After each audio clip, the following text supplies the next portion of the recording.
Salam saudaraku yang dikasihi Tuhan, bersyukur boleh berjumpa kembali dengan saudara pada hari ini. Dan saya ingin menyampaikan pesan singkat pada hari ini, 3 faktor penghalang kemenangan orang percaya. Saya mengambil latar belakang kisah bangsa Israel yang sedang diporak-porandakan oleh bangsa Midian. Dan pada waktu itu Tuhan menjumpai seorang pemuda yang menurut Tuhan dia adalah pahlawan gagah perkasa, namanya Gideon. Lewat malaikat, Tuhan menyapa Gideon. Di dalam Hakim-Hakim 6 ayat 11-13 dikatakan, kemudian datanglah malaikat Tuhan dan duduk di bawah pohon tarbantin di Ofra, kepunyaan Yoas orang Abiezer. Itu sedang Gideon anaknya mengirik gandum dalam tempat pemerasan anggur agar tersembunyi bagi orang Midian. Malaikat Tuhan menampakkan diri kepadanya dan berfirman kepadanya demikian, Tuhan menyertai engkau, ya pahlawan yang gagah berani. Jawab Gideon kepadanya, Tuanku, jika Tuhan menyertai kami, mengapa semuanya ini menimpa kami? Di manakah segala perbuatan-perbuatannya yang ajaib yang diceritakan oleh nenek moyang kami kepada kami? Ketika mereka berkata, bukankah Tuhan telah menuntun kita keluar dari Mesir? Tetapi sekarang Tuhan membuang kami dan menyerahkan kami ke dalam cengkraman orang Midian. Saudaraku yang dikasihi Tuhan, malaikat itu datang dan berkata, engkau Gideon adalah pahlawan yang gagah berani. Itu dikatakan di dalam ayat yang ke-12. Tetapi Gideon tidak lagi melihat dirinya sebagai pahlawan yang gagah berani. Gideon tidak lagi melihat dirinya sebagai bagian daripada bangsa yang sangat dicintai, dipilih, dikasihi, disayangi oleh Tuhan. Mengapa itu bisa terjadi, saudaraku? Faktor yang pertama yang menjadi penghalang kemenangan kita adalah rasa takut. Sampai-sampai Gideon harus dengan sembunyi-sembunyi memeras gandum, mengirik gandum, hanya karena takut. Kita sering sekali lupa identitas kita sebagai anak-anak Tuhan ketika kita mengizinkan rasa takut itu menghantui kita. Rasa takut tidak datang daripada Tuhan, saudaraku, tapi Dia memberikan kepada kita roh keberanian.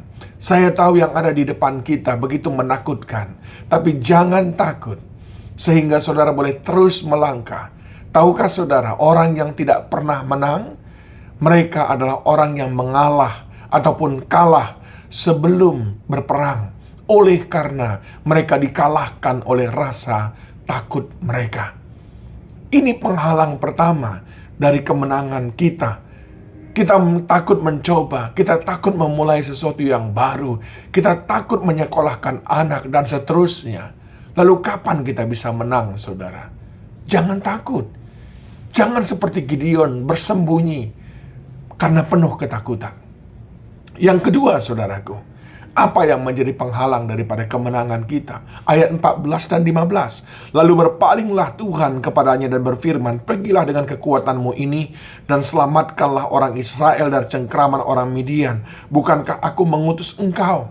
Tetapi jawab Gideon kepadanya, Tuhanku, dengan apakah akan kuselamatkan orang Israel? Ketahuilah, kaumku adalah yang paling kecil di antara suku Manase, dan aku pun seorang yang paling muda di antara kaum keluargaku. Faktor kedua yang membuat kita tidak bisa menikmati kemenangan kita adalah banyak alasan. Kita terlalu banyak excuse, alasan ini dan itu. Kita mudah sekali menemukan 1000 alasan untuk tidak bertindak. Tapi mulai hari ini, temukan satu alasan untuk bertindak dan melupakan 1000 alasan untuk tidak bertindak. Alasannya adalah Allah menyertai kita. Saudara yang dikasihi Tuhan, kemenangan saudara ada di balik pintu itu. Kemenangan saudara ada di balik tembok itu. Syaratnya saudara harus mau melangkah ke pintu itu. Saudara harus mau kadang-kadang melompat tembok atau merobohkan tembok itu. Jangan banyak alasan.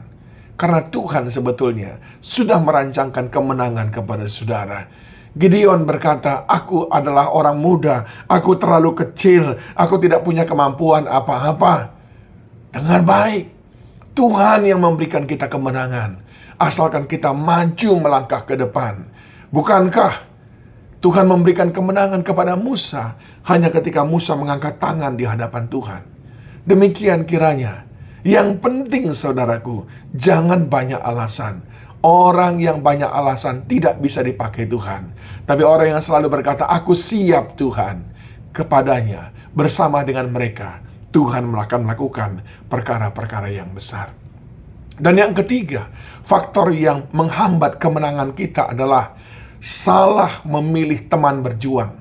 Hakim-Hakim 7 ayat 2-7 menceritakan di sana bagaimana Tuhan tidak menginginkan Gideon berperang disertai dengan orang yang salah. Ayat yang kedua dikatakan, terlalu banyak rakyat yang bersama-sama dengan engkau itu. Suruh mereka pulang yang tidak siap. Akhirnya, apa yang terjadi saudaraku? Sebagian besar dari rakyat itu, 20.000 orang mengundurkan diri karena mereka memang tidak siap. Siapa teman saudara berjuang sangat menentukan akankah saudara semangat, bergairah, dan memenangkan perjuangan ini. Oleh sebab itu suami istri perlu memiliki frekuensi yang sama, semangat yang sama untuk meraih kemenangan. Seisi keluarga, satu gereja kita perlu memiliki gairah, semangat, visi yang sama, sehingga tidak ada satupun kita menjadi beban atas yang lain, tapi kita semuanya saling bertolong-tolongan untuk menjemput kemenangan kita. Hati-hati dengan siapa saudara bergaul.